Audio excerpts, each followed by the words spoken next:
જય શ્રી કૃષ્ણ, જય શ્રી કૃષ્ણ, જય શ્રી કૃષ્ણ. આજનો સત્સંગ આપણે મંગલાચરણથી શરૂ કરીશું.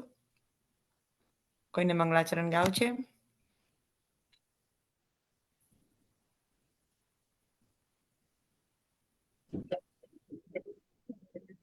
જય શ્રી કૃષ્ણ. જય શ્રી કૃષ્ણ. જય કોઈ શ્રી બોલે છે? નહીતર બોલું. હા, ગાઓ, મંગલાચરણ ગાઈ શકો છો? ગાઓ.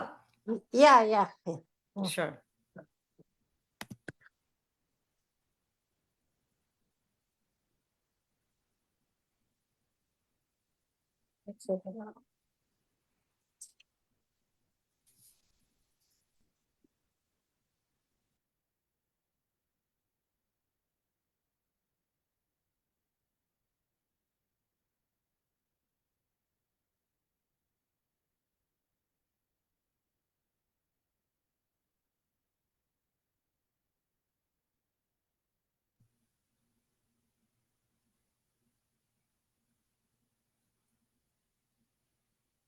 ચિંતન સંતન હંતારો એ રાઈટ હા, yes. Yes.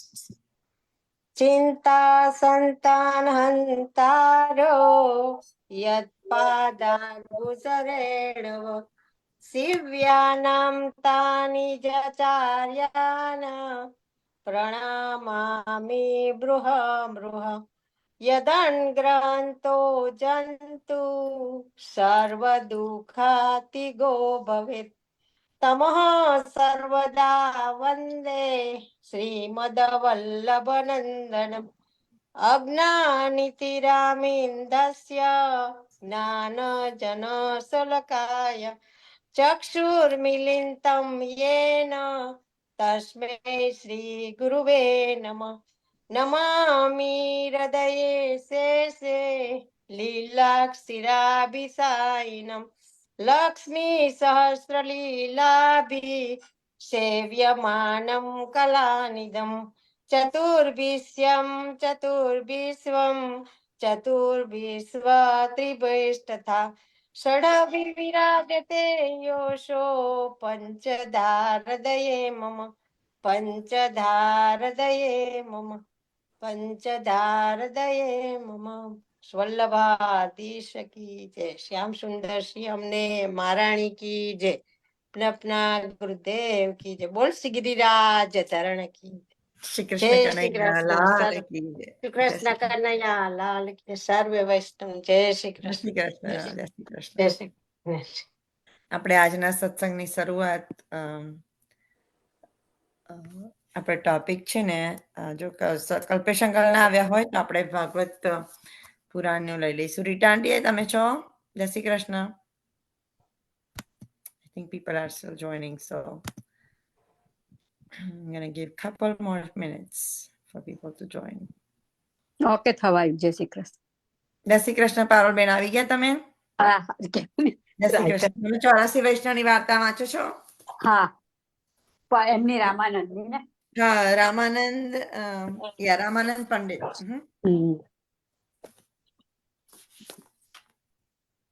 49 number. Yes. Sorry, એક મિનિટ. મારે અંધારું છે, ચાલશે ને? હા, ચાલશે. યા. જય શ્રી કૃષ્ણ. જય શ્રી કૃષ્ણ. સર્વને જય શ્રી કૃષ્ણ. વલ્લભાધીશ કી જય. હવે શ્રી આચાર્યજી ના મહાપ્રભુજીના સેવક રામાનંદ પંડિત સારસ્વત બ્રાહ્મણ થાનેશ્વરના તેમની વાર્તાનો ભાવ કહ્યું. ભાવ પ્રકાશ. એ નિકુંજમાં તમચર એટલે કુકડા છે. એક સમયે રાત્રિ ઘડી 6 પાછલી રહી ત્યારે એ તમચર બોલી ઉઠ્યો એટલે શ્રી ઠાકોરજીએ જાણ્યું જે સવાર થયું તેથી ઉઠ્યા. ત્યારે લલિતાદિક સખીએ કહ્યું કે હજી રાત્રિ ઘણી છે. ત્યારે શ્રી સ્વામીજી ક્રોધ કરીને બોલ્યા કે હવા પક્ષીનું અહીં શું કામ?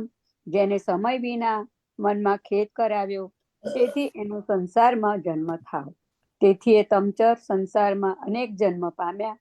હવે થાનેશ્વરમાં એક સારસ્વત બ્રાહ્મણના ઘરે જન્મ્યા. થાનેશ્વરમાં તેમનું લગ્ન થયું. વર્ષ 30ના થયા ત્યારે માતા પિતાએ દેહ છોડ્યો. પછી સ્ત્રી પુરુષ રહ્યા. રામાનંદ શ્રી ભાગવત આદિ પુરાણ વાંચતા, કથા કહેતા. તેથી એમને બધા પંડિત કહેતા. તેઓ લોકોથી ચર્ચા પણ કરતા. એક સમય શ્રી આચાર્યજી થાનેશ્વર પધારે ત્યારે રામાનંદ ચર્ચા કરવાને આવ્યા, પરંતુ શ્રી આચાર્યજી આગળ વાણી બંધ થઈ ગઈ. કહે કઈ અને નીકળે કઈ. ત્યારે શ્રી આચાર્યજી પર રામાનંદને કહે, તમે વાત કરવા આવો છો તે આમ કેમ બોલો છો? ત્યારે રામાનંદને લાજ લાગી, તેથી તે ઘરમાં જઈ સરસ્વતીનું પૂજન અને જપ કરવા બેઠા અને કહ્યું કે સરસ્વતી પ્રસન્ન થાય ત્યારે જલપાન કરવું. રાત્રિ દિવસ એમ બેઠા. 3 દિવસ વીત્યા ત્યારે સરસ્વતીએ પ્રસન્ન થઈ કહ્યું, હું પ્રસન્ન છું, તારા મનમાં આવે તે માંગ. ત્યારે રામાનંદ પંડિતે કહ્યું, મને કોઈ પંડિત જીતે નહીં, હું બધાને જીતું એ માંગુ છું. ત્યારે સરસ્વતીએ કહ્યું કે જા, એમ જ થશે. પછી અહંકાર કરી શ્રી આચાર્યજીની પાસે વાત કરવાને આવ્યા. ત્યારે તે વખતે પણ વાણી બંધ થઈ. ત્યારે શ્રી આચાર્યજીએ કહ્યું, હવે તો તું સરસ્વતીના ઘરમાં જઈ સરસ્વતીને પ્રસન્ન કરી વાત કરવા આવ્યો છે, તો ફરી એમ કેમ બોલે છે? ત્યારે રામાનંદને બહુ લાજ આવી. ઘરમાં જઈ તે જ પ્રમાણે ફરી સરસ્વતીનું આરાધન કર્યું. સરસ્વતીએ ફરી પ્રસન્ન થઈને રામાનંદને કહ્યું, હવે શું માંગે છે? વિદ્યા તો તને આપી છે. ત્યારે રામાનંદે કહ્યું, મને શી વિદ્યા આપી? હું શ્રી આચાર્યજીની વાત કરવા ગયો ત્યાં તો કઈ ઉત્તર નીકળ્યો નથી. ત્યારે સરસ્વતીએ કહ્યું કે મેં તને પંડિત જીતવાનું વરદાન આપ્યું છે, કઈ ઈશ્વર જીતવાનું નથી. કહ્યું, શ્રી આચાર્યજી તો સાક્ષાત ભગવાન શ્રી કૃષ્ણચંદ્ર છે, તેમનાથી તું વાત કરવાને ગયો તો કેવી રીતે જીતીશ? તેથી તારું ભલું ઈચ્છે તો શ્રી આચાર્યજીની શરણે જા અને સંસારથી છૂટી કૃતાર્થ થા, એમને તો તું કદીએ નહીં જીતે. ત્યારે રામાનંદે જઈને શ્રી આચાર્યજીને દંડવત કરી વિનંતી કરી, મહારાજ, મેં આપના સ્વરૂપને જાણ્યું નહીં. આપ સાક્ષાત ઈશ્વર છો અને કહું છું જીવ છું અને કહ્યું હું જીવ છું. મારા ઉપર કૃપા કરીને મને શરણ લો, મારા અપરાધ ક્ષમા કરો. હું આપનાથી જીવ બુદ્ધિ કરીને વિવાદ કરવા આવ્યો. ત્યારે શ્રી આચાર્યજીએ કહ્યું, તમે પંડિત છો, અમારા સેવક થઈ શું કરશો? ત્યારે રાવણને કહ્યું, મહારાજ, હવે મને ભૂલાવું નહીં, હું આપને શરણે આવ્યો છું, મારો અંગીકાર કરો. ત્યારે શ્રી આચાર્યજી કહે, જા નહીં આવો. ત્યારે રામાનંદ પંડિત સરસ્વતીમાં નાહીને શ્રી આચાર્યજી પાસે આવ્યા. પછી શ્રી આચાર્યજી તેમને નામ નિવેદન કરાવ્યું. ત્યારે રામાનંદે વિનંતી કરી કે મહારાજ, મારા ઘરે પધારો, મારી સ્ત્રીનો અંગીકાર કરો.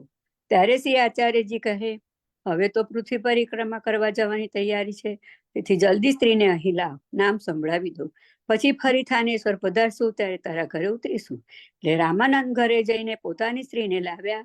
ત્યારે શ્રી આચાર્ય રામાનંદની સ્ત્રીને નામ સંભળાવ્યું. પછી રામાનંદે કહ્યું, મહારાજ, ભગવત સેવા પધરાવી દો. ત્યારે શ્રી આચાર્યજી કહે, તારે ભગવત શ્રીમદ ભાગવત નું પુસ્તક છે, તેને તું ભોગ ધરજે, બીજી સેવા તમારાથી થવી કઠણ છે.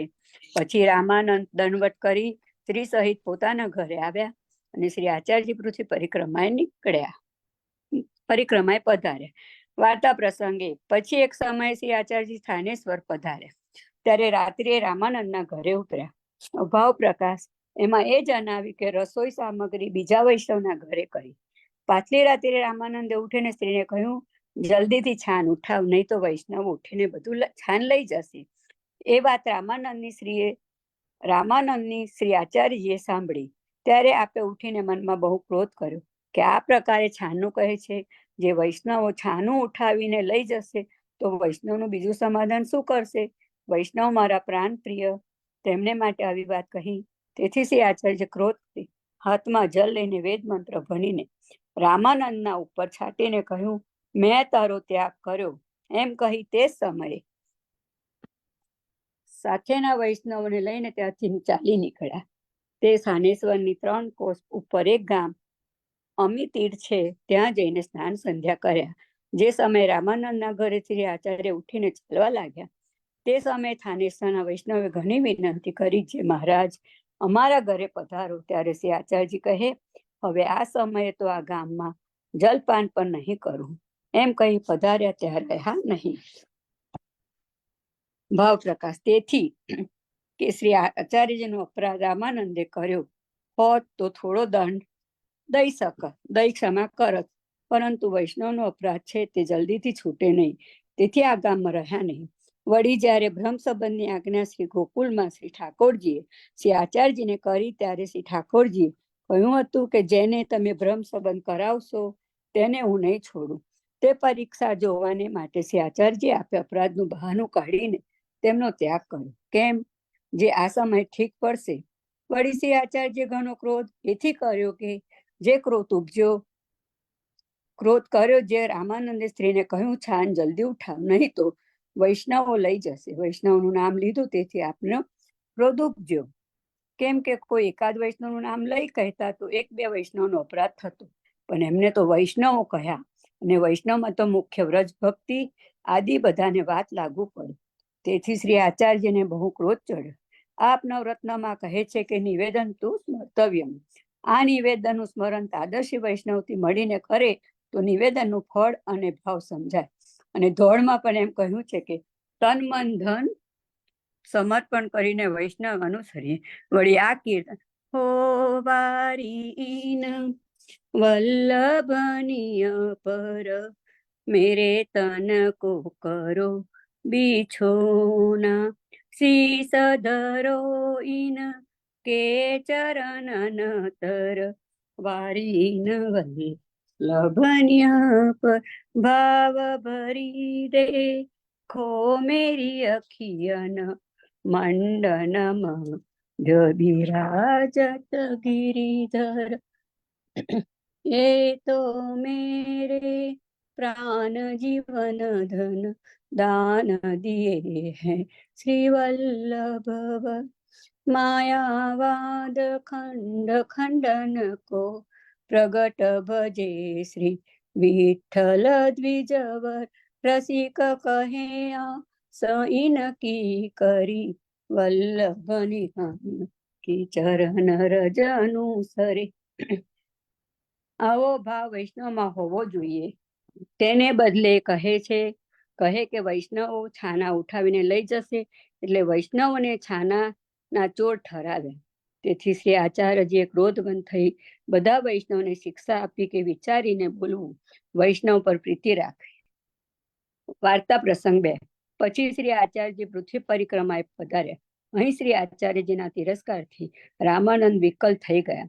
જ્યાં ત્યાં બજારમાં ખાનપાન કરી મર્યાદા બધી છૂટી ગઈ, પરંતુ એટલી મર્યાદા રહી કે જે કંઈ ખાનપાન કરે તે પહેલા એમ કહે, જે ગોવર્ધનનાથજી આરોગજો. આ પ્રકારે સમર્પણ કરીને ખાય. એક દિવસ રામાનંદ બજારમાં ચાલ્યા જતા તે કોઈ કંદોઈ જલેબી કરતો હતો.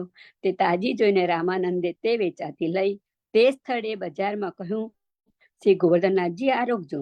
આ પ્રમાણે સમર્પણ કરી જલેબી ખાધી.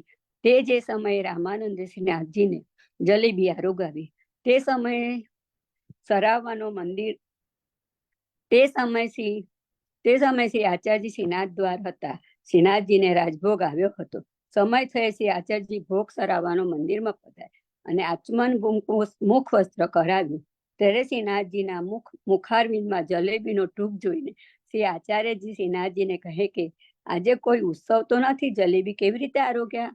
ત્યારે શ્રીનાથજીએ કહ્યું કે તમારા સેવકે મને જલેબી આરોગાવી છે, તે હું આરોગ્યો છું. ત્યારે શ્રીનાથજીએ કહ્યું કે કયા વૈષ્ણવે જલેબી આરોગાવી છે? ત્યારે શ્રીનાથજીએ કહ્યું, રામાનંદ પંડિત થાનેશ્વર ગામના એ આરોગાવી છે, તે હું આરોગ્યો છું. ત્યારે શ્રી આચાર્યજીએ કહ્યું, મેં તેનો ત્યાગ કર્યો છે, એની સમર્પી કેમ આરોગ્યા? ત્યારે શ્રીનાથજીએ કહ્યું કે મેં તમને વચન આપ્યું છે કે જેને તમે બ્રહ્મ સંબંધ કરાવશો તેને હું કેમ છોડું? તેથી તમે ત્યાગ કર્યો, પરંતુ તમે પહેલા મને સોંપ્યો છે, તેથી હું કેમ છોડું? ત્યારે શ્રી આચાર્યજી ચૂપ થઈ રહ્યા. પછી અનોસર કરીને શ્રી આચાર્યજી મંદિરથી બહાર પધાર્યા.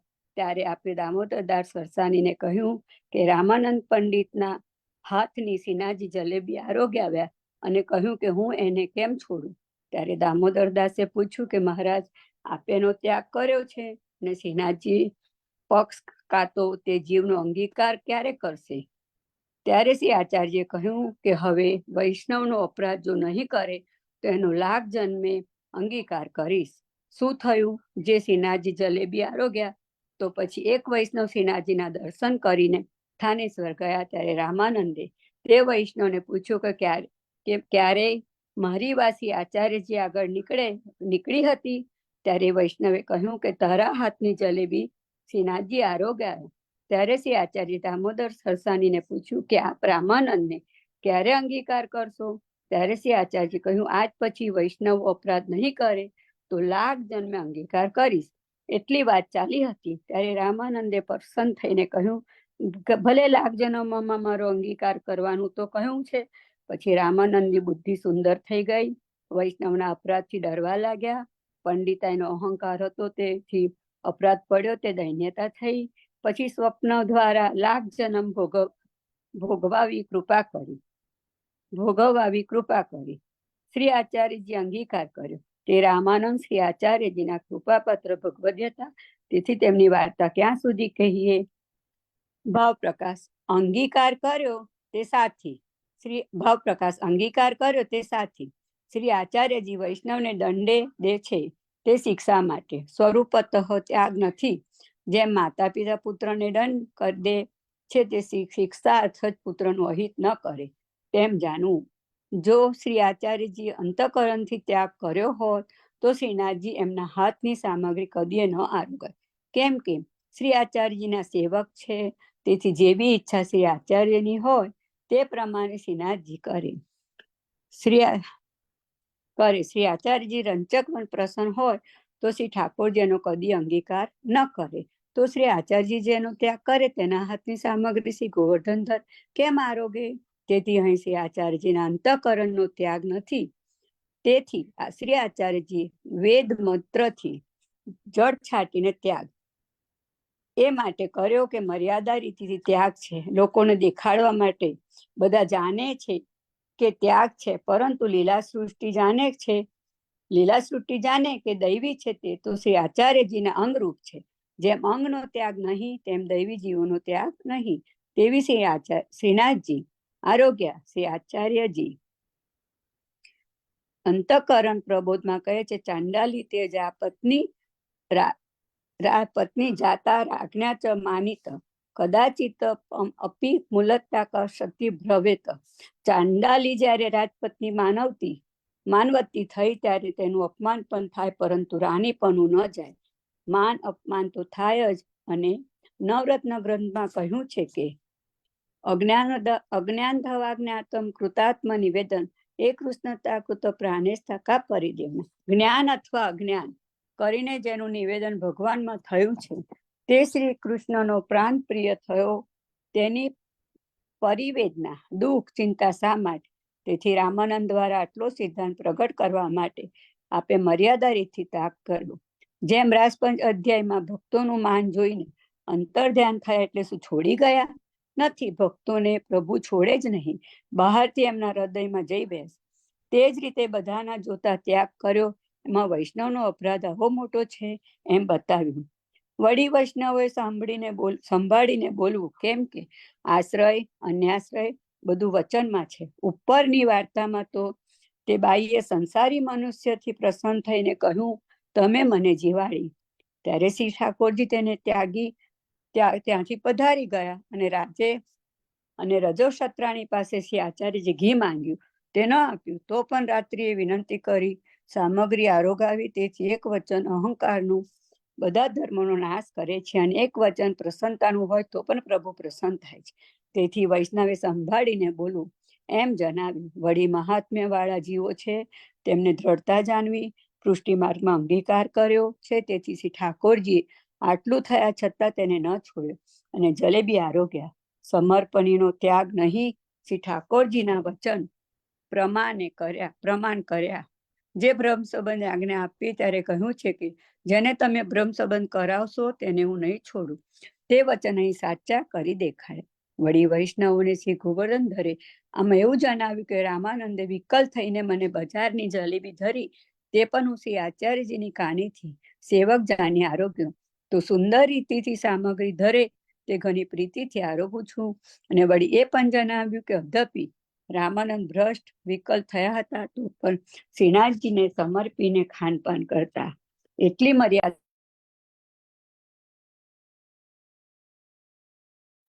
અને જે વૈષ્ણવ અસમર્પિત ખાય છે તે રામાનંદી પણ નીચ ગયા. ત્યાં તો તેવાનો જ થયો જાણવો. ત્યાં તો તેવાનો થયો જાણવો, તેથી સમર્પ્યા વિના કાંઈ ન લેવું. વળી શ્રી આચાર્યજી રામાનંદને ત્યાગ કરી ત્યાં રહ્યા નહીં, તેથી કે અંતઃકરણનો ત્યાગ નથી. તેથી જો આપ ત્યાં રહે અને રામાનંદ વિનંતી કરી ફરી પ્રસન્ન કરે તો આટલો સિદ્ધાંત ક્યાંથી પ્રગટ થાત? અને શ્રી આચાર્યજી જ્યારે શ્રીનાથ દ્વાર હોય ત્યારે જ જલેબી રામાનંદ દારો ગાવે. તેનું કારણ એ કે બધા વૈષ્ણવો રામાનંદનો ત્યાગ થયો એમ જાણે છે, તેથી આપે દેખાડ્યું કે ત્યાગ નથી કર્યો. રામાનંદ તો શ્રીનાથજીની પાસે બેઠા છે. વળી એ પણ જણાવ્યું કે લૌકિક વૈદિક દેહ જે ત્યાં વિકલ થઈ છે તેનો ત્યાગ કર્યો. અલૌકિક અધિદૈવિક દેહ જે શ્રી ગોધનધરની પાસે જ છે તે સેવા કરે છે ઇત્યાદિ ભાવ પ્રગટ દેખાડ્યો. વાર્તા 49 સમર્પણ ઠાકોરજીના ચરણોમાં.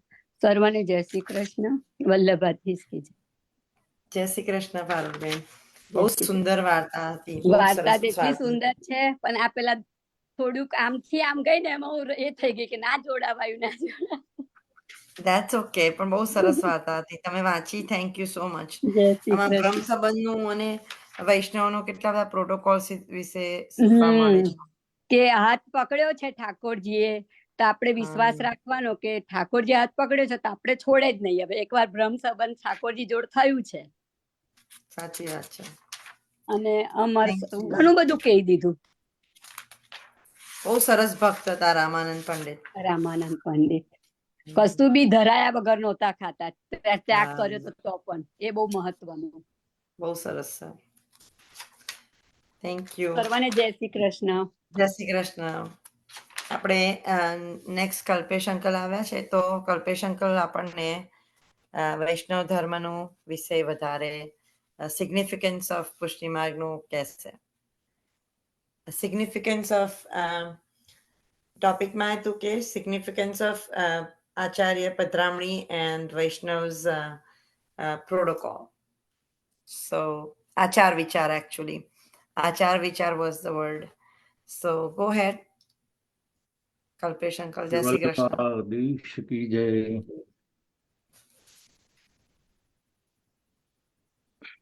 આજનો બહુ અનોખો અને સુંદર ટોપિક છે અને સમયને અનુકૂળતા વાળો ટોપિક આજે આપણે ડિસાઈડ કર્યું છે સેજલબેને. તો મારો અવાજ બરોબર સંભળાય છે ને? હા હા. તો આ તો ઉષ્ણકાળનો ટાઈમ ચાલે એટલે આપણે જેને ઇંગ્લિશમાં સમર વેકેશન કહીએ, અહીંયા સમરનો ટાઈમ હોય એટલે હિન્દુસ્તાનમાંથી એટલા બધા વલ્લભકુળ અહીંયા પધારે તો આપણને એ વલ્લભકુળને આપણા ઘરે પધારવા, આપણે એમના ચરણની પાદુકા આપણા ઘરમાં પવિત્ર સ્થાન આપે એવું આપણી ઈચ્છા ઘણા વૈષ્ણવની હોય અને એ થતું હોય છે. તો એમાં અમુક લોકોને કદાચ એ પ્રશ્ન હતો કે આપણે આચાર્યને અને અથવા ગુરુને આપણે આપણા ઘરે પધારીએ તો આપણે એમની કેવી રીતે આમાન્ય જાળવવી જોઈએ એ વાતને પ્રશ્ન છે. એટલે આમાં એવું છે કે ગુરુ, વૈષ્ણવ અને ગોવિંદ આ ત્રણનો સમન્વય અને જે એક સંજોગ છે એ હંમેશા જાળવેલો રહે છે. જેમાં હમણાં આગળ રામાનંદ પંડિતની વાર્તામાં કીધું એમ કે પ્રભુ પાસે પહોંચવું હોય તો ગુરુનું સાનિધ્ય બહુ જ જરૂરી છે.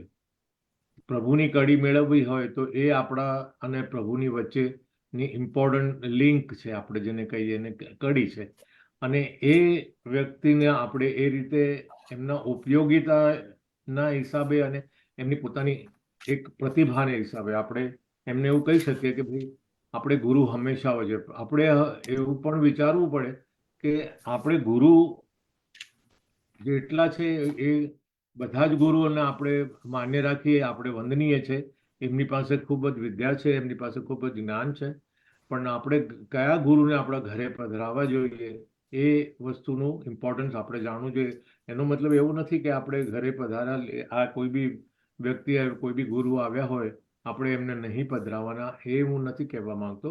પણ આપણે આપણો પોતાનું મેળ છે કે આપણી જે પોતાની ફરજ છે, આપણે જે ઘરમાં ગુરુ ઘર લીધું હોય, જેના થ્રુ આપણે બ્રહ્મ સંબંધ પામ્યા હોય, જેના થકી આપણે પ્રભુ પાસેનું સાનિધ્ય મેળવ્યું હોય, એમનું શરણ લીધું હોય, એ ગુરુને આપણે આપણા ઘરે ચોક્કસ જ પધારવા જોઈએ, કે જ્યારે બી એ આપણે જ્યાં રહેતા હોય એ એરિયામાં આવ્યા હોય, અથવા આપણે એમની નજીક રહેતા હોય, ફોર એક્ઝામ્પલ કોઈ જે બોમ્બેમાં રહેતા હોય તો જે પર્ટિક્યુલર શહેરમાં રહેતા હોય એ શહેરની હવેલીના ગુરુ સાથે જો આપણે સંબંધ હોય તો એ ગુરુને આપણે એ હવેલીમાંથી આપણે આમંત્રિત કરીને કેવી રીતે બોલાવીએ એ ઇમ્પોર્ટન્ટ છે. કારણ કે એવું નથી કે આ પેલી કહેવત કે બહુ યોગ્ય નથી, પણ એક મૂર્ખને એવી ટેવ પથ્થર એટલા પૂજ્યા દે, એ રીતે નથી કરવાનું. આપણે કોઈ કોમ્પિટિશન નથી કરવાની કે ભાઈ એક ગુરુજી વલ્લભકુળ પધાર્યા એટલે એકે પધાર્યા તો આપણે પણ પધારાવીએ, ને આપણે જેટલા આવ્યા છે બધાને કોઈ બી હિસાબે એને કઈ પ્રકારે પધારીએ. પણ એમાં આપણું પોતાનું એક મંતવ્ય હોવું જોઈએ, અત્યારે ખ્યાલ કે ભાઈ મૂળ આપણે આપણા ગુરુ, આપણા પ્રભુને જેને આપણને સેવ્ય સ્વરૂપ કરી આપ્યું છે, જેને આપણા પ્રભુને સેવ્યા છે, પુષ્ઠાવ્યા છે, જેનો પ્રાદુર્ભાવ થયો છે એવું કહેવાય, એ ગુરુ આપણા માટે ધન્ય અને મેઇન કહેવાય. તો એ ગુરુને પધરાવીએ ત્યારે આપણે સિમ્પલ એવું ના કે આપ અમારા ઘરે પધારજો, આપણે કોઈ બીજા આપણા મહેમાનને પધરાવ્યા અને પછી આપણે એમને ત્યાં ઘરે બેઠા આપણે એમની સાથે વાતોચીતો કરીને ગમે તેમ ગપ્પા માર્યા, અથવા એમને તમે જે કંઈ આ લૌકિક રીતે એમની સરભરા કરી, એ આખી રીત જુદી છે, બહુ કોમન હોય, એટલે એ રીત છે જ નહીં. એ હું અહીંયા થોડો સમજાવવાનો પ્રયત્ન કરું છું. એ જે મારે સેજલબેન જોડે 4-5 દિવસ પહેલા વાત થઈ, એમાં આ હતું કે ભાઈ આપણે વૈષ્ણવ કુલ, વલ્લભ કુળને, આપણે વલ્લભ કુળના આચાર્યને પર્ટિક્યુલરલી, પણ મારા હિસાબે તો કોઈ બી આ લેવલના વ્યક્તિ હોય એને આપણે ઘેર પધારીએ તો આપણે એનું શું પ્રોટોકોલ રાખીએ. એટલે જો આપણે દેશમાં હોઈએ, આપણે ઇન્ડિયામાં, આપણા વતનમાં હોઈએ, તો એ આચાર્ય તો હંમેશા એમની પોતાની હવેલી, એમના માથે જે બિરાજતી હોય ત્યાં હોય.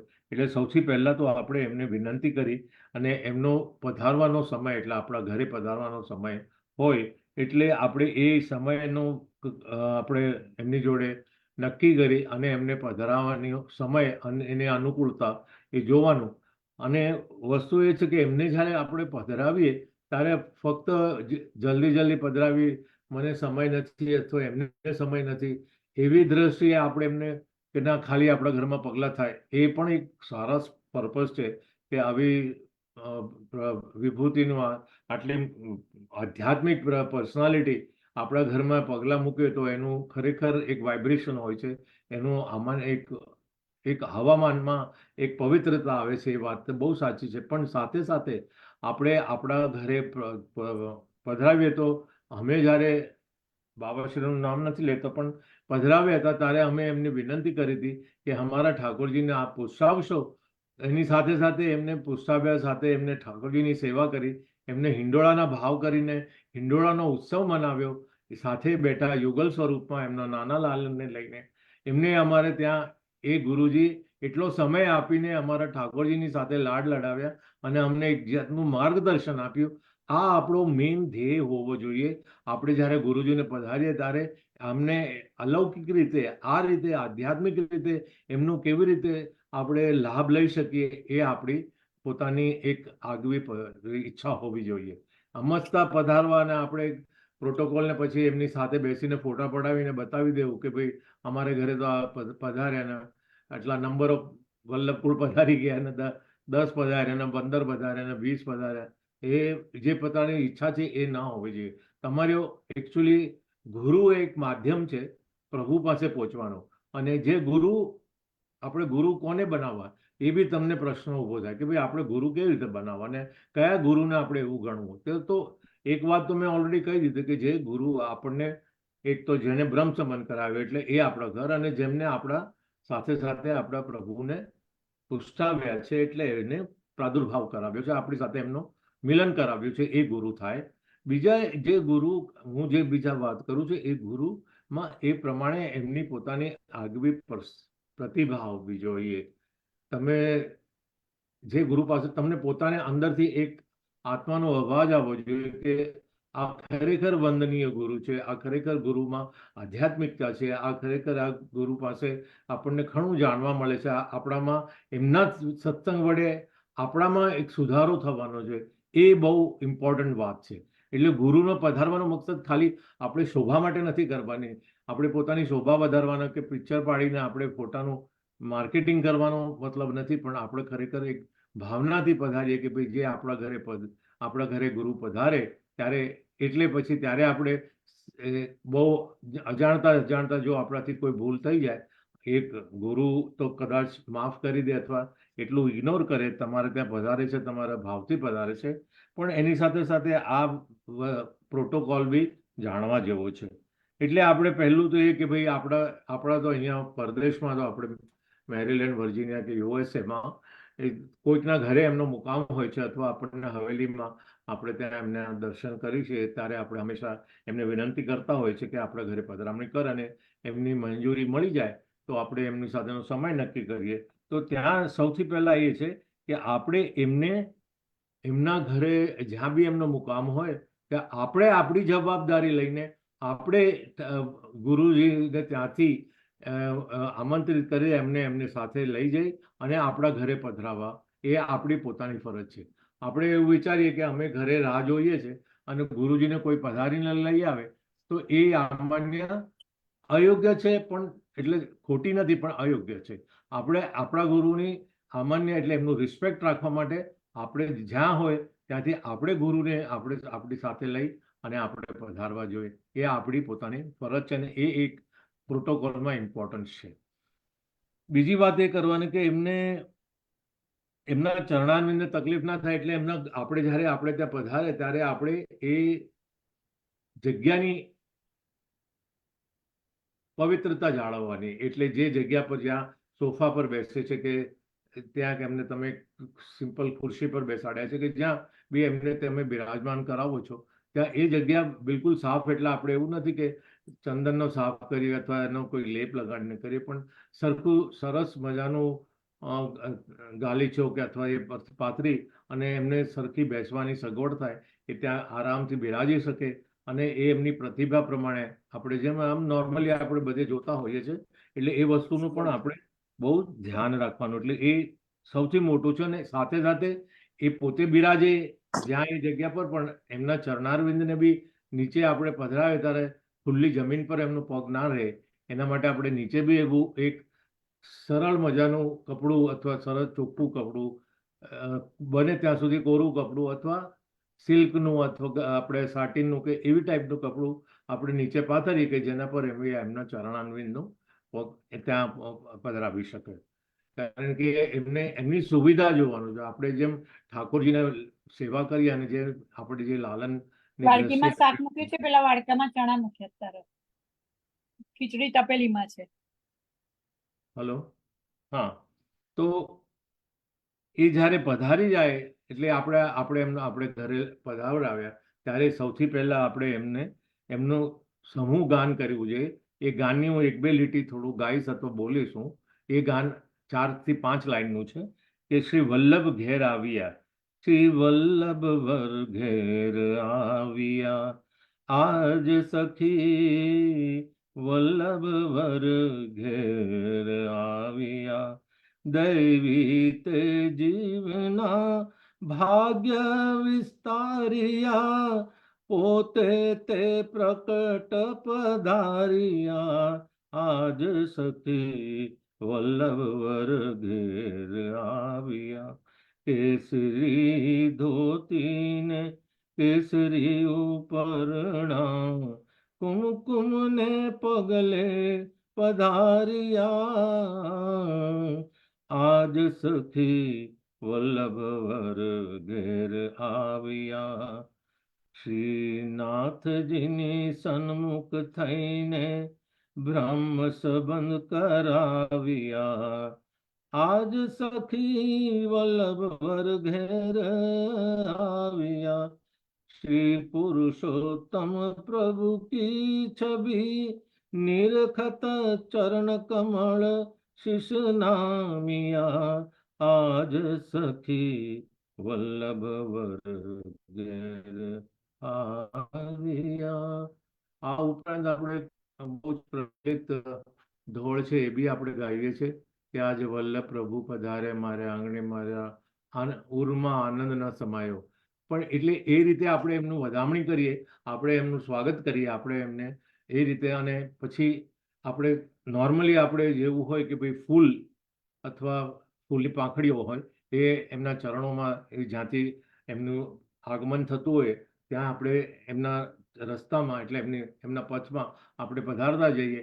એટલે આપણે એવું ઈચ્છીએ કે ભાઈ એમના પગમાં, જેમ આપણને યાદ છે કે મહાપ્રભુજી જ્યારે જતીપુરાના ગોવર્ધનધર પર્વત ઉપર જવાના હતા ત્યારે એમના પગના ગોવર્ધન પર્વતે એટલી કાળજી કરી કે પોતે એ કીધું કે હું તો પથ્થરના સ્વરૂપમાં છું ને કઠોર છું, પણ આપ શ્રી પધારો છો એટલે હું એટલો પોચો બની જઈશ કે આપના પગને કોઈ શ્રમ ના પડે ને છાલા ના પડે.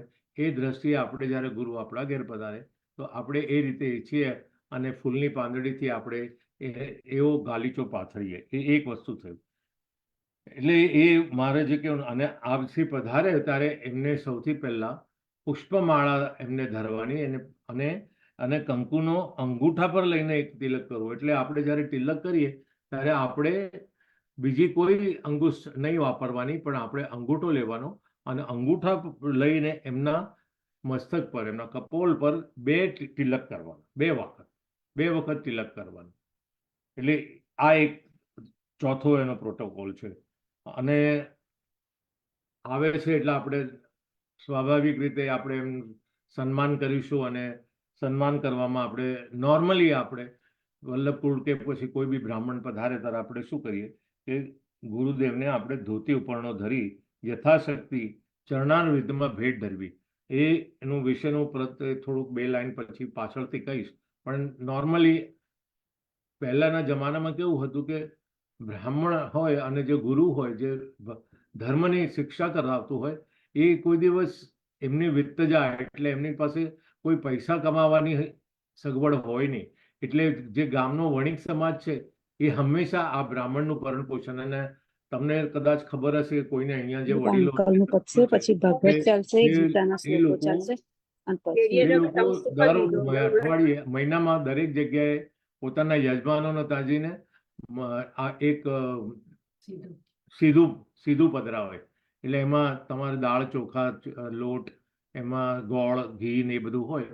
એક આખું પેકેટ બનાવીને હંમેશા બ્રાહ્મણ દરેક વખતે લઈ જાય. એવા 30 ઘર હોય મહિનાના, એટલે એમના 30 ઘર થાય. એટલે મારું કહેવાનું તાત્પર્ય છે કે પ્રભુ એ લોકો જે આપણી પાસે અપેક્ષા કરે છે એ અપેક્ષા આ જ છે કે એમને આવી રીતે આપણે જરૂરિયાતની વસ્તુઓ અર્પણ કરી આપણે એમને આ સોંપીએ તો એમની આગળ જિજ્ઞાસા જરૂરિયાતની ઊભી ના થાય, ને પછી પોતે અહીંયા તૈયાર નજર નાખીને અથવા બીજે આજે 2 પૈસા ક્યાંથી ભેગા કરવા એની ચિંતા એમને ન કરવી પડે.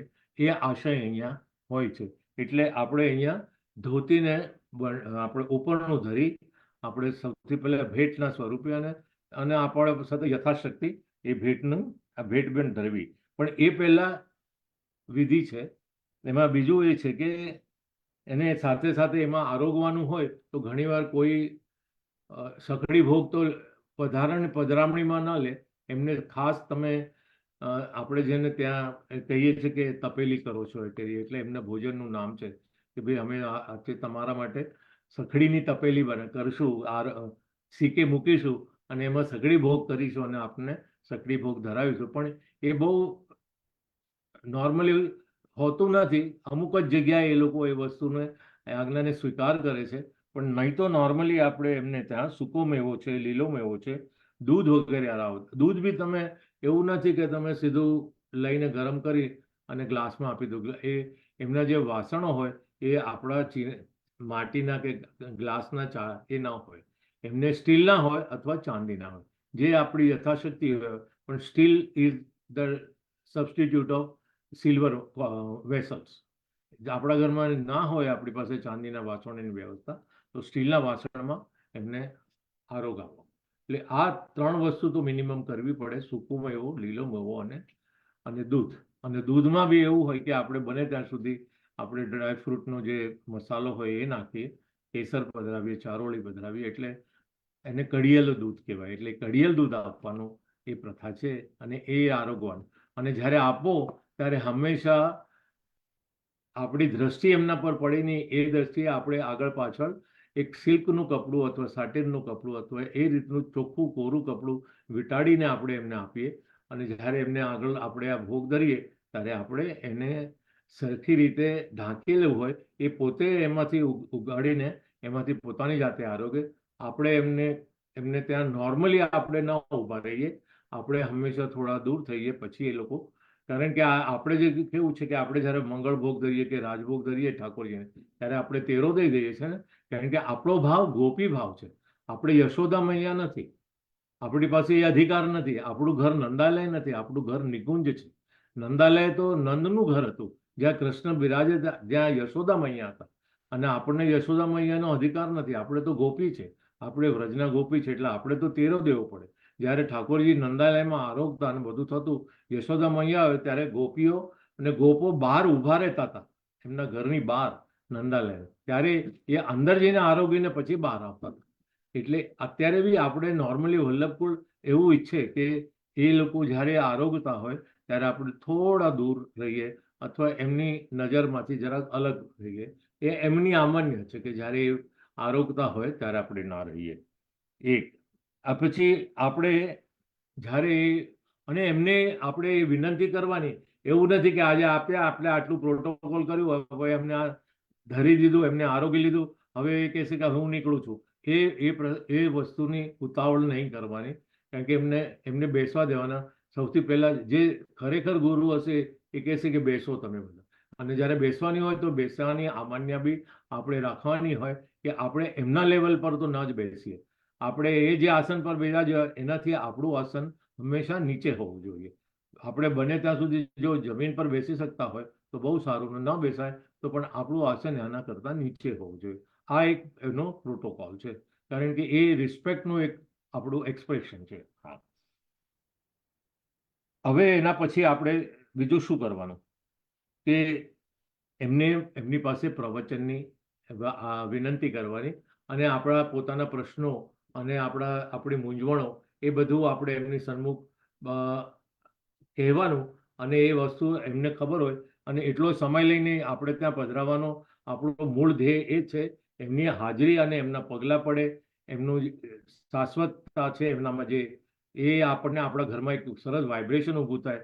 આપણે ઠાકોરજીની સેવાની જગ્યા પર એ આવીને દર્શન કરે તો આપણા ઠાકોરજીની સાથે એમનો સંબંધ થાય. એ સંબંધ હવે આપણો અહીંયા આવીને એમને રિન્યુ કર્યો છે. આ સંબંધ આપણને જે બ્રહ્મ સંબંધ કરાવેલો આગળ, એ સંબંધ આપણો રિન્યુ થયો છે.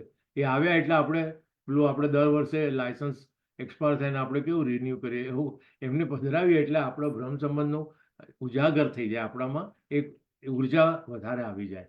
એટલે એ પધારે ત્યાં એ વધારે ઇમ્પોર્ટન્ટ છે.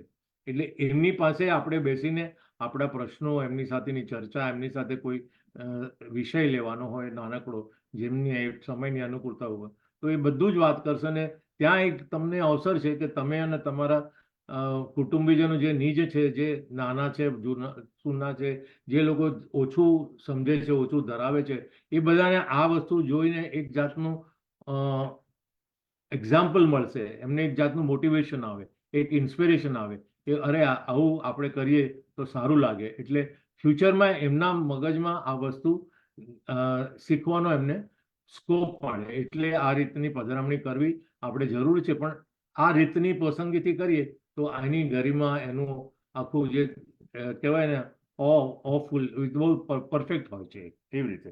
અને આપશીની છેલ્લા આપણે એમની આરતી કરવાની હોય. કહેવાનો તાત્પર્ય છે કે જેવા આવે એવા એમની આરતી નથી કરવાની હોતી.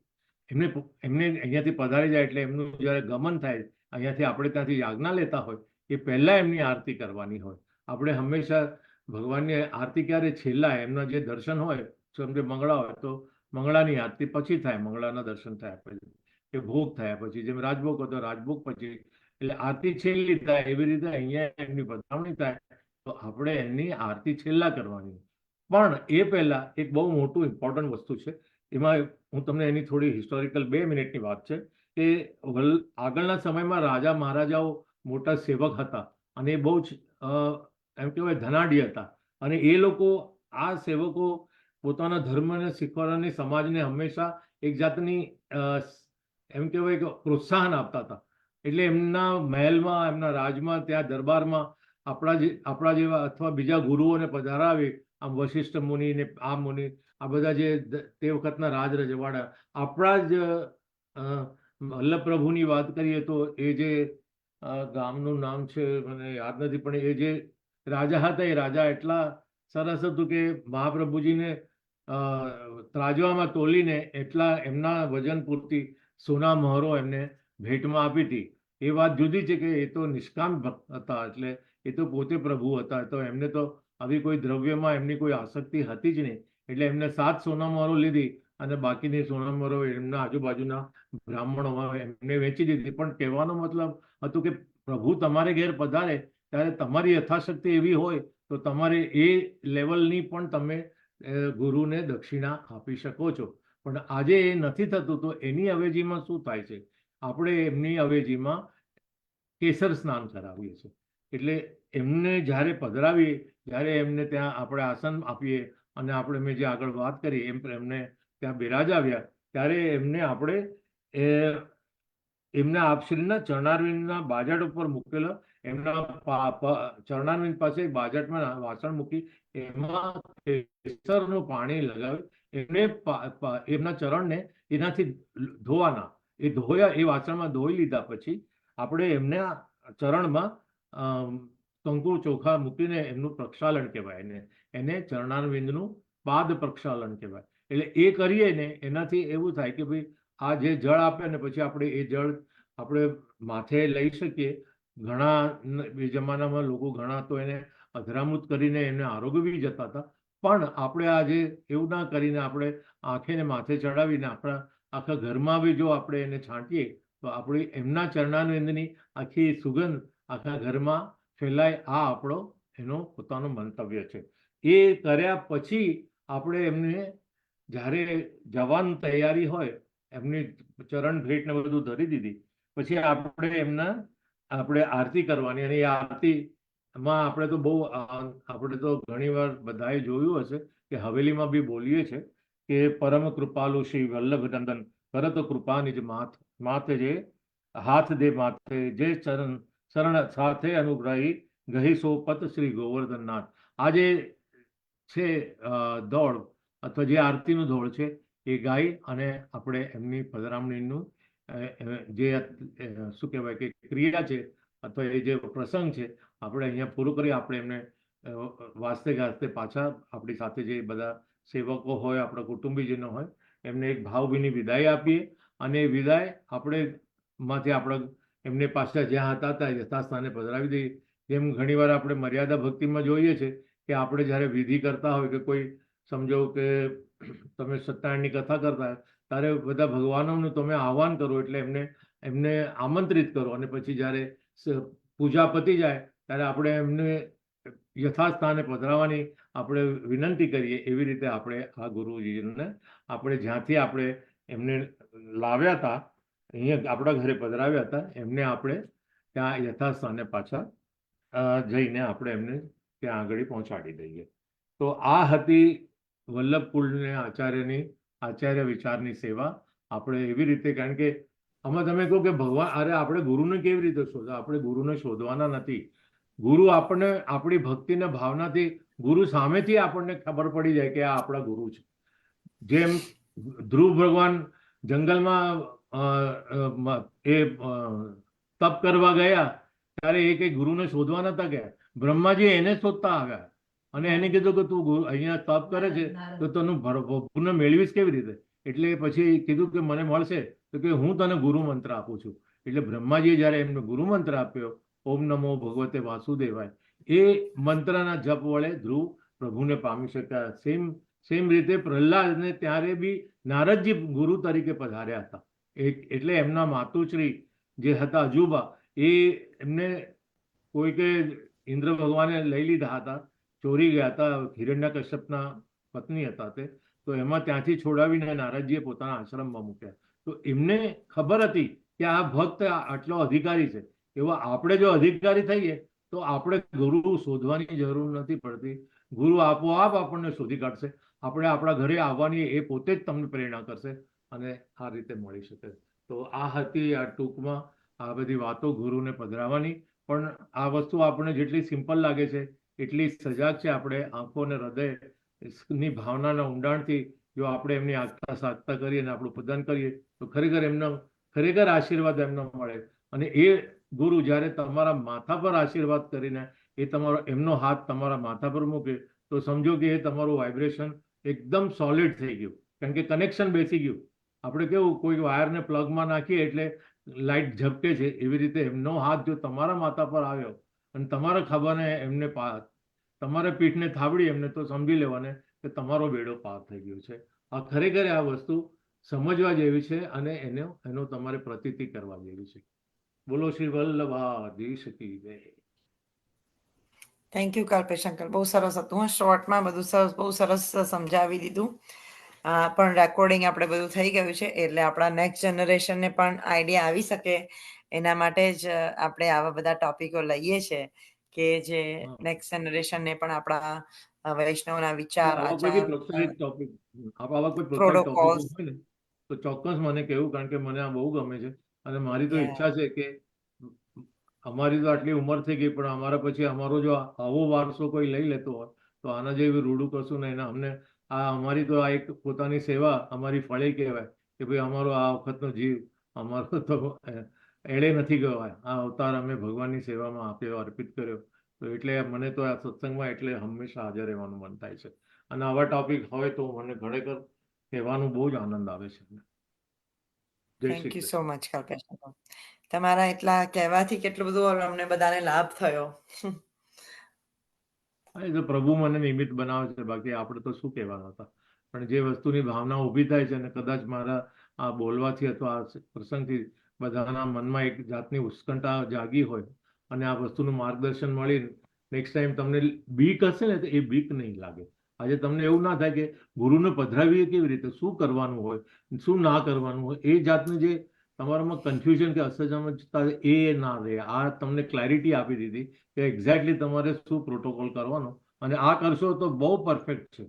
અને આનાથી કશું વધારે કરવાનું, કોઈ રડવાની જરૂર બી નથી. આપણે કરોડપતિ બી હોવાની જરૂર નથી. આપણા મનમાં ભાવ જે ભલે ને આપણે સુધામાં હોઈએ, પણ આપણા ઘરે 2 કણ દાણા બી લે છે ને, ગુરુ હંમેશા કહેતા છે મને મિશ્રીજી આપી દેજો મને ચાલશે. એ એવું કહેવા વાળા બી મેં ગુરુ સાંભળેલા છે. એટલે એમને એવું નથી કે ત્યાં મળે ને દલ્લો મળે તો જ આવે, પણ હવે જે સાચા હશે તો એ પોતે તમારી પાસે આવશે. એટલે આપણે શોધવા જવાની જરૂર નથી. એ બહુ મોટી આવા ટોપિક થી કેટલો બધો બીજા બધાને લાવો થાય, કારણ કે કેટલા બધા ઇવન આટલા બધા વર્ષોથી સેવા કરતા હોય છે, પણ આઈ ડોન્ટ થિંક કે એ લોકોને પણ પૂર્ણ જ્ઞાન છે કે આવી રીતે આપણે પધરામણી કરી શકાય ને આવી રીતે સેવા કરી શકાય, પધરામણીમાં આવા પ્રોટોકોલ્સ આપણે ફોલો કરી શકાય. એટલે વર્ષોથી જે લોકો સેવા કરતા હોય છે એ લોકોને પણ આ જાણકારી માટે બહુ સરસ છે.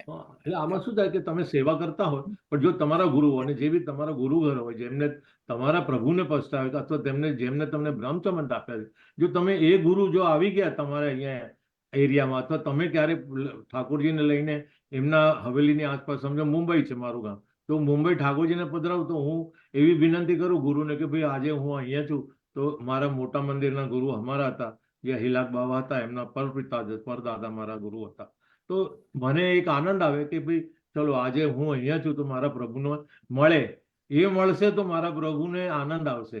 એ તમારી ઈચ્છા હોવી જોઈએ કે તમે પધરાવાનો તમારો મકસદ એ હોય કે હું સેવા તો કરું છું, પણ મારા ગુરુ મારા પ્રભુના દર્શન કરે એવી મારી ખૂબ ઈચ્છા છે. એ ઇમ્પોર્ટન્ટ છે. Serial. Thank you so much. ચાલો, જય શ્રી કૃષ્ણ. જય શ્રી કૃષ્ણ. શ્રી વલ્લભાધીશ કી જય. આપણે નેક્સ્ટ ભાગવતનું કથા તો આજે ભાગવતનું તો નહીં સંભળાય કારણ કે રીટા આંટી નથી, તો આપણે આપણું ગીતાનું ચાલુ કરીશું. શ્રી ગીતાજીના ચેપ્ટર 14નો અધ્યાય. તો બધા વૈષ્ણવને વિનંતી કે બધા પોતપોતાની ગીતા, ભગવદ્ ગીતા ખોલશો.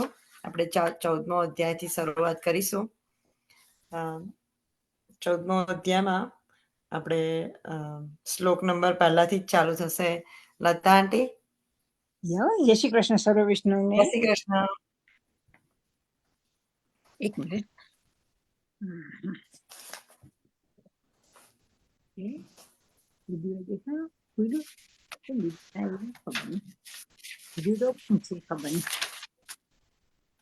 વિડીયો ઓપન છે પણ ખબર નહીં આ શ્લોકના Yeah. આ ચેપ્ટર બહુ સરસ છે. આપણને ચેપ્ટર સંભળાય? પ્રકૃતિના 3 ગુણો. મારું સંભળાય છે હું બોલું છું શેજલ? હા હા સંભળાય છે. ખબર ને કેમ ઓપન વિડીયો તમારો ઓપન છે, ખબર ને કેમ નથી આવતું. સંભળાય છે. તો વિડીયો ઓપન ખબર ને કેમ નથી થયું. વિડીયો મેં ઓપન રાખ્યો છે પણ ખબર બંને આવે છે, સંભળાય છે અને આવે છે? વિડીયો પણ છે. ઓકે. જય શ્રી કૃષ્ણ સર્વ વૈષ્ણવને. પરમ ભૂવ્યઃ પ્રવક્ષ્યામિ જ્ઞાનાનામ જ્ઞાનમ ઉત્તમં યતઃ જ્ઞાત્વામ મુનયઃ સર્વે પરામ સિદ્ધિમ ઇતઃ અનુવાદ. પૂર્ણ પુરુષોત્તમ પરમેશ્વર બોલ્યા, હવે હું તને સર્વ જ્ઞાનોમાં સર્વશ્રેષ્ઠ જ્ઞાન કે જેને જાણીને બધા મુનિજનો પરમ સિદ્ધિ પામ્યા તે વિશે ફરીથી કહીશ. સાચી વાત છે, તમે કીધું એવું જ છે. સરસ છે. 7મા અધ્યાયથી 12મા અધ્યાયના અંત સુધી શ્રી કૃષ્ણે પરમ સત્ય પૂર્ણ પુરુષોત્તમ પરમેશ્વર વિશે સવિસ્તર જ્ઞાન આપ્યું છે. હવે ભગવાન સ્વયં અર્જુનને વધુ જ્ઞાન આપી રહ્યા છે.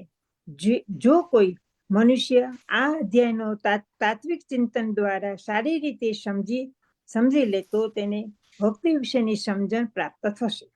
13મા અધ્યાયમાં સ્પષ્ટ સમજૂતી આપવામાં આવી છે કે નમ્ર ભાવે જ્ઞાનોપાર્જન કરવાથી ભવબંધનમાંથી મુક્ત થઈ શકાય છે.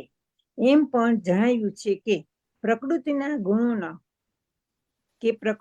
ગુણોના સંગના પરિણામે જ જીવ આ ભૌતિક જગતમાં બદ્ધ થયેલો છે. હવે આ અધ્યાયમાં પૂર્ણ પુરુષોત્તમ પરમેશ્વર સ્વયં દર્શાવી રહ્યા છે કે પ્રકૃતિના એ ગુણો ક્યાં છે. જય શ્રી કૃષ્ણ સર્વ વૈષ્ણવને. જય શ્રી કૃષ્ણ. શ્લોક નંબર 2 ઉર્વશીબેન. જય શ્રી કૃષ્ણ ઉર્વશીબેન. જય શ્રી કૃષ્ણ સર્વે વૈષ્ણવ, જય શ્રી કૃષ્ણ. જય શ્રી કૃષ્ણ. દેખાય છે? હા. Okay okay. આ શ્લોક આપણે જેમ વાત કરી એમ આ બહુ સરસ છે. 14મો અધ્યાય.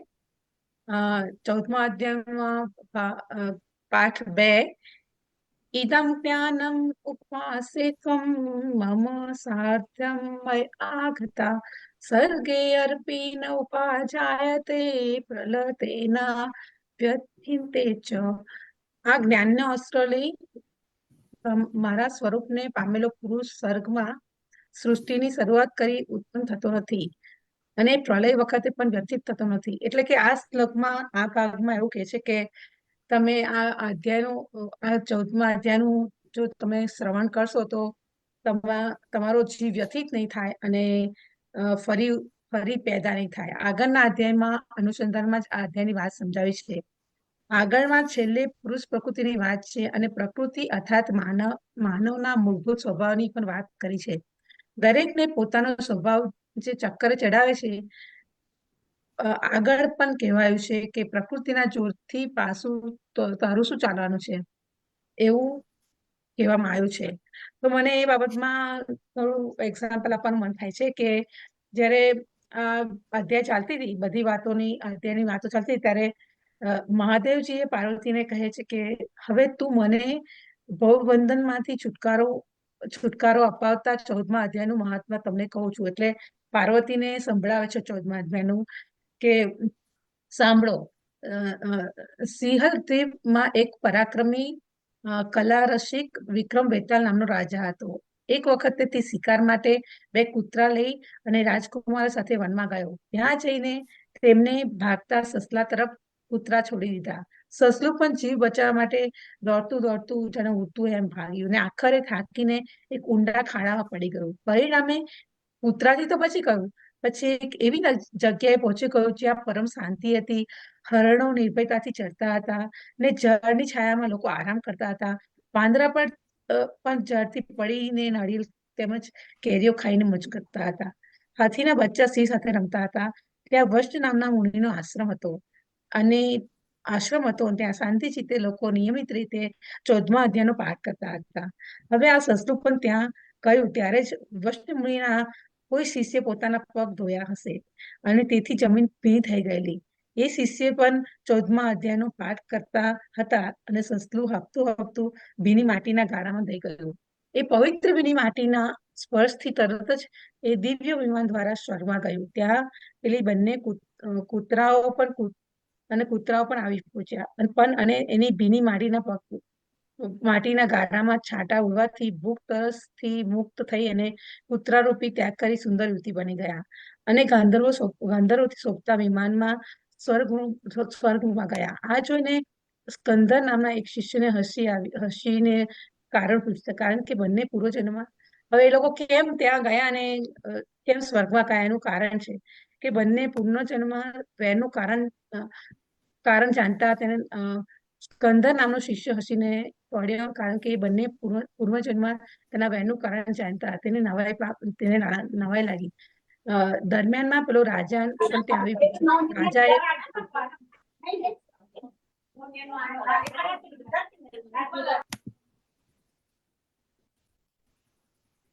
રાજાએ આ શિષ્યને પ્રણામ કરીને પૂછ્યું,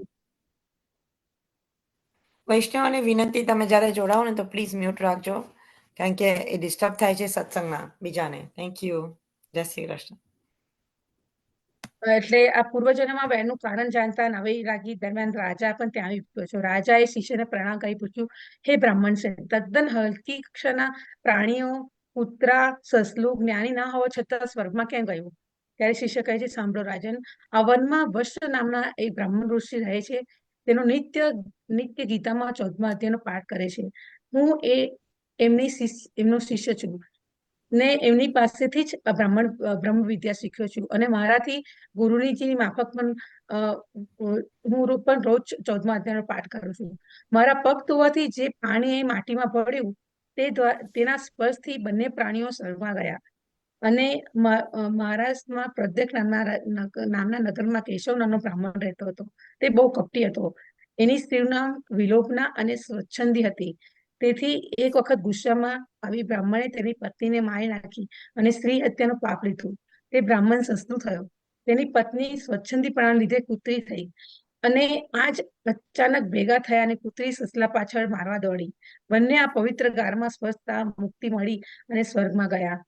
બંનેનો પૂર્વજન્મ જાણતો હતો એ જાણી હસી આવી ગઈ. એટલે આ 14મા અધ્યાયનું કેટલું મહત્વ છે કે સાંભળીને પણ એટલા પાપ કર્મ કર્યા તો એટલે કહેવાનો મતલબ કે તમે ભલે કર્મ કરો પણ એવું એક સત્કર્મ કરતા જાઓ તે તમે તમારા જીવનનો એ કરી નાખે છે. એટલે 14મા અધ્યાયમાં બીજા અધ્યાયમાં એવું કહેવા માંગે છે કે તમે જ્ઞાનનો આશરો લઈને પણ પરમ કૃપાળુ પરમાત્માને પામી શકો છો અને તમારો ફરી ધ્યેય ઉત્પન્ન નહીં થાય અને તમે સદમાર્ગે જશો એવું કહેવા માંગે છે. જય શ્રી કૃષ્ણ. જય શ્રી કૃષ્ણ ઋષિબેન. બહુ સરસ, આખો અધ્યાય જ બહુ સરસ છે. આમ we are excited to listen to this. યા બધા અધ્યાય બહુ સરસ છે.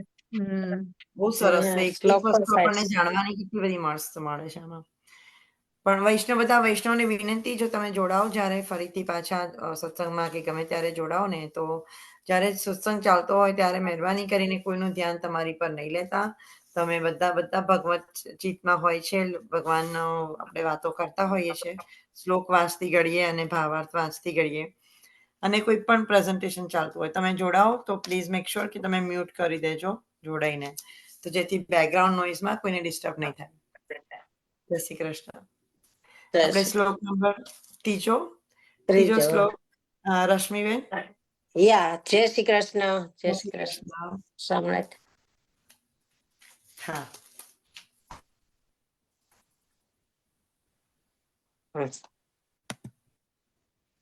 મમ યોનિ મહંત બ્રહ્મ તસ્મિન ગર્ભમં દદામિ અહમ સંભવ સર્વભૂતાનાં તતઃ ભવન્તિ ભારત. નો અનુવાદ છે, હે ભરત પુત્ર, બ્રહ્મનો નામનો સમગ્ર ભૌતિક પદાર્થ જન્મનો સ્તોત્ર કહેવાય છે અને હું આ બ્રહ્મનું જ ગર્ભધાન કરું છું, જેનાથી સર્વ જીવોનો જન્મ શક્ય બને છે. ભાવાર્થ છે, અહીં જગત વિશે સમજૂતી આપેલી છે કે જે કોઈ ઘટના બને છે તે ક્ષેત્ર શરીર અને ક્ષેત્રજ્ઞ અને ચેતન અને આત્મા ના સંયોગથી જ થાય છે. ભૌતિક પ્રકૃતિ અને જીવનનો સંયોગ, આ સંયોગ સ્વયં ભગવાનના દ્વારા જ શક્ય બને છે. મહત તત્વ જ સમગ્ર બ્રહ્માંડનું પૂર્ણ કારણ છે અને પ્રકૃતિના 3 ગુણોથી યુક્ત અને સમગ્ર તત્વ કોઈ વખત બ્રહ્મ કહેવાય છે અને પરમેશ્વર અને સમગ્ર તત્વને સગર્ભ કરે છે અને તેથી જ અસંખ્ય બ્રહ્માંડો સંભવે છે. વૈદિક સાહિત્યમાં મુંડક ઉપનિષદમાં 119માં આ સમગ્ર ભૌતિક તત્વનું બ્રહ્મ કહ્યું છે. તસ્માદેતદ બ્રહ્મ નામમ રૂપમ અનહ ચ જાયતે પરમેશ્વર તે બ્રહ્મમાં જીવો રૂપી બીજોનું ગર્ભદાન કરે છે.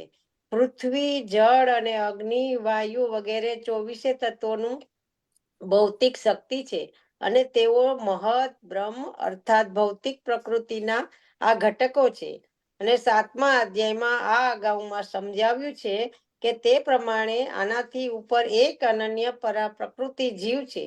પણ પૂર્ણ પુરુષોત્તમ પરમેશ્વરની ઈચ્છા છે કે આ પ્રકૃતિ અને ભૌતિક અને અપરા પ્રકૃતિમાં ભેળવી દેવામાં આવે છે. ત્યારે પછી ભૌતિક પ્રકૃતિના બધા જીવોની ઉત્પત્તિ થાય છે.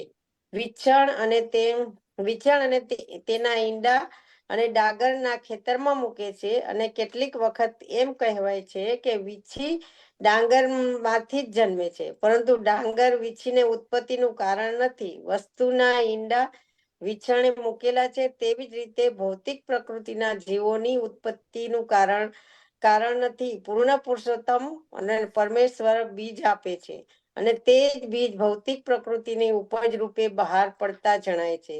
એ રીતે દરેક જીવ તેના પૂર્વક કર્મ અનુસાર અને ભિન્ન શરીર મળે છે. આ ભૌતિક પ્રકૃતિ વડે રચાયેલું હોય છે, જેનાથી જીવ પોતાના પૂર્વકો પ્રમાણે સુખ અને દુઃખ ભોગવે છે. ભગવાન જ આ ભૌતિક જગતમાં જીવોનું સર્વ અભિવ્યક્તિઓના કારણ છે. જય બોલ શ્રી રાજન કે સરસ છે આ શ્લોકમાં એકદમ બધું છે. સમજવા.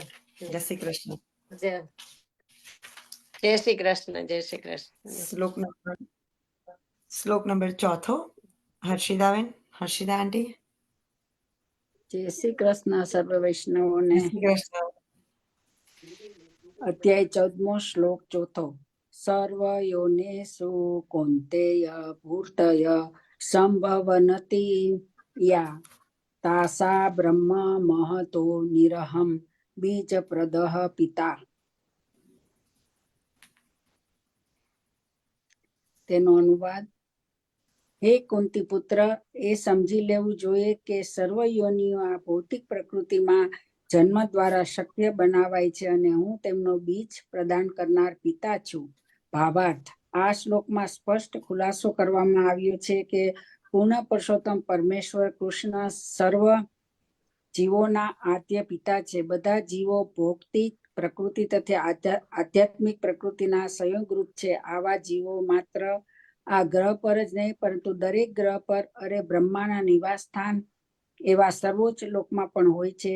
જીવો સર્વત્ર રહેલા હોય છે, પૃથ્વીમાં હોય છે અને જળ તથા અગ્નિમાં પણ હોય છે. આ બધા જીવો માતા ભૌતિક પ્રકૃતિ તથા કૃષ્ણ દ્વારા પ્રગટ થાય છે. આનું તાત્પર્ય એ છે કે ભૌતિક જગત જીવોથી અને તેઓ સર્જન સમયે પોતાનો પૂર્વ કર્માનુસાર વિવિધ રૂપોમાં પ્રગટ થયેલા છે. જય શ્રી કૃષ્ણ. સાચી વાત છે. ભગવાન કણ કણમાં રહેલા છે. જય શ્રી કૃષ્ણ. જય શ્રી કૃષ્ણ. શ્લોક number 5મો.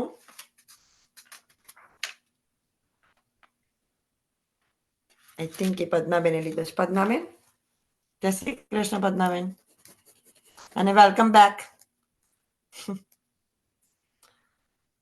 Padmaben, are you there?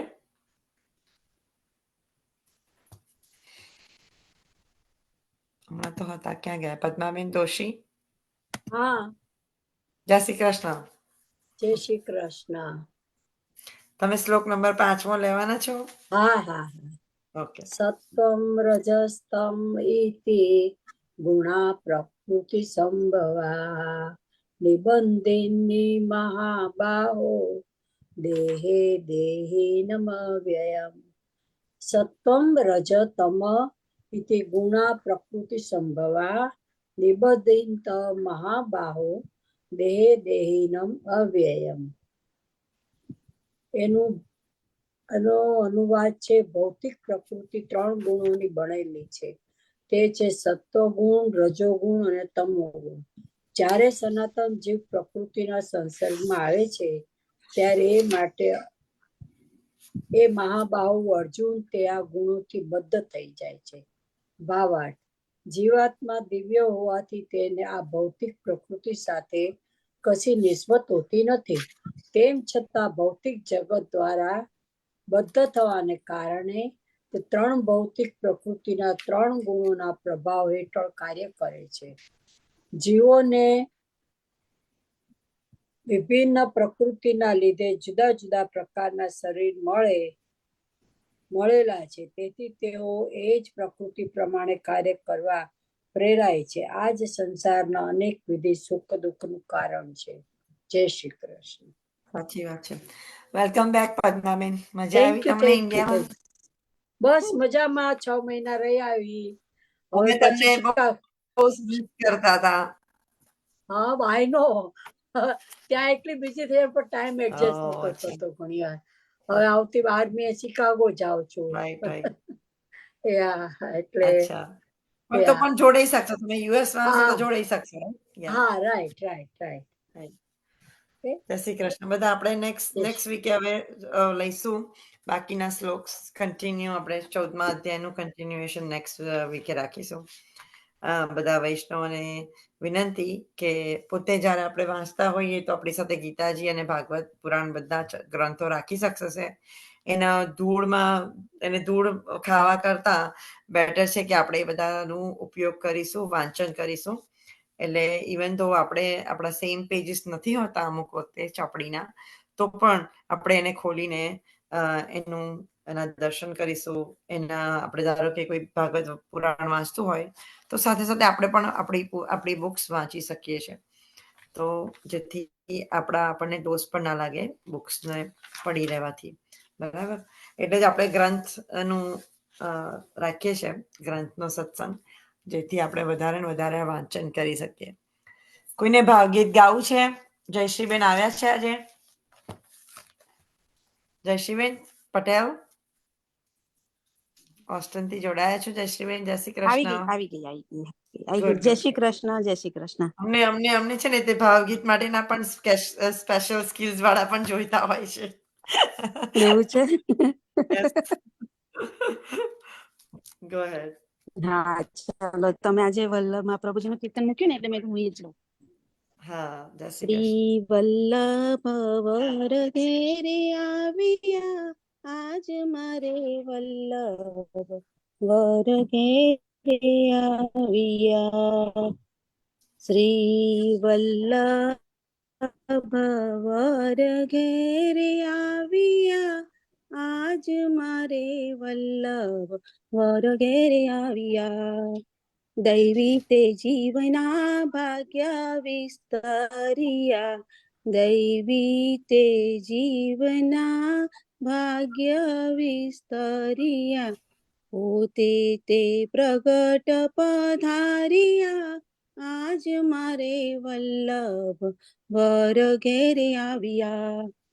Shri Vallabh વર ઘેરે આવ્યા, આજ મારે વલ્લભ વર ઘેરે આવ્યા.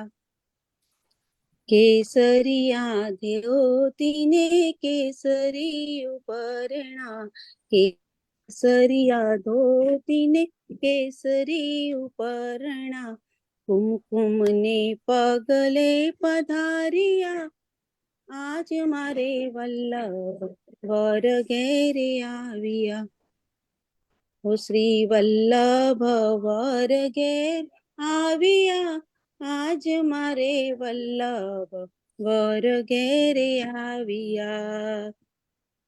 પુરુષોત્તમ પ્રભુની છબીની રખતા હો, પુરુષોત્તમ પ્રભુની છબીની રાખતા શરણ કમલ શીસ નામિયા આજ મારે વલ્લભ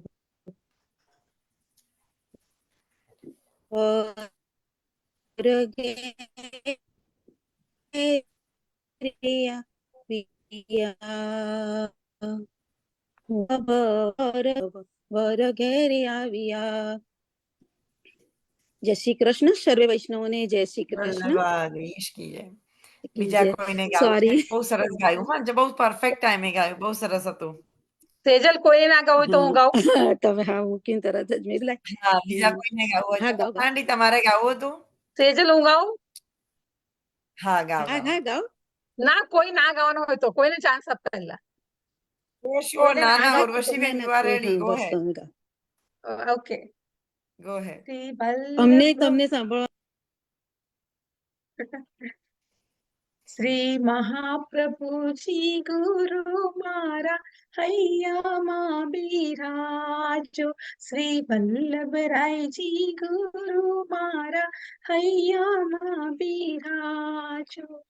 હૈયામાં બિરાજો મારા સહાયક થાજો રે.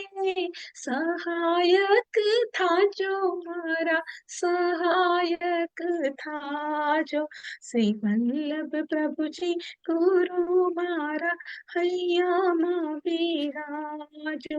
શ્રી વલ્લભરાયજી ગુરુ મારા હૈયામાં બિરાજો. ભવસાગરમાં નાવ મારી ભૂલી પડી વચ્ચે કિનારો એ તો અત વચ્ચે અટકે. એવી વેળા આવે ત્યારે મારી વારે થાજો રે.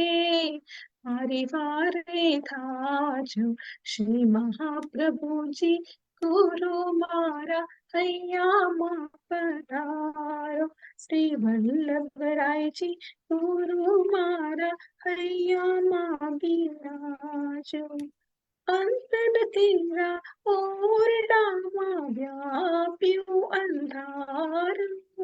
તમારી કૃપાથી થશે હૈયામાં અજવાળું.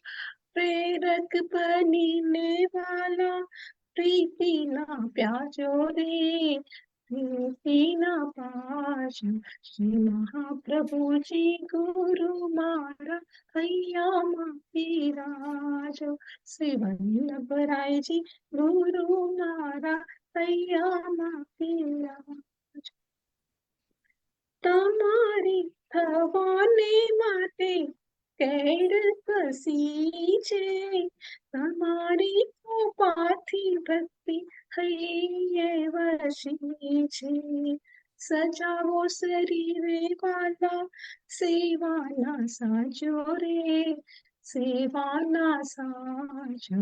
શ્રી મહાપ્રભુજી ગુરુ મારા હૈયામાં બિરાજો. શ્રી વલ્લભરાયજી ગુરુ મારા હૈયામાં બિરાજો. લોકો કહે છે મને ગાડી મેં ગયેલી.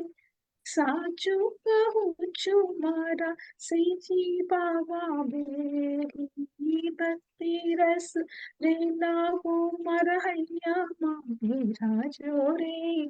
હૈયામાં બિરાજો. શ્રી મહાપ્રભુજી ગુરુ મારા હૈયામાં બિરાજો. શ્રી વલ્લભરાયજી ગુરુ મારા હૈયામાં બિરાજો. હૈયામાં બિરાજો મારા સહાયક થાજો રે. સહાયક થાજો મારા સહાયક થાજો.